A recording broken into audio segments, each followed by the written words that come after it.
ઉપલેટાના હાટફુરી ગામે રેવન્યુ સર્વે નંબરની જમીનમાંથી તંત્ર દ્વારા ગેરકાયદેસર દબાણો દૂર કરવામાં આવ્યા. નગરપાલિકાની 200 હેક્ટર હસ્તકની જમીન પર દબાણો દૂર કરવામાં આવ્યું.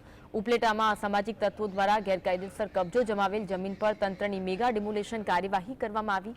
અંદાજે 1000 વીઘા જમીન પર ગેરકાયદેસર કબજો હોય અંદાજે 80 કરોડ રૂપિયાની જમીન ખાલી કરાવવામાં આવી હતી. અંદાજે 200 હેક્ટરથી વધુ જમીન ઉપલેટા નગરપાલિકાને જે તે સમયે નીમ કરવામાં આવેલ હતી. ઉપલેટા નગરપાલિકાને નીમ કરવામાં આવેલા જમીનમાં મોટા પાયે દબાણો થઈ ગયેલા.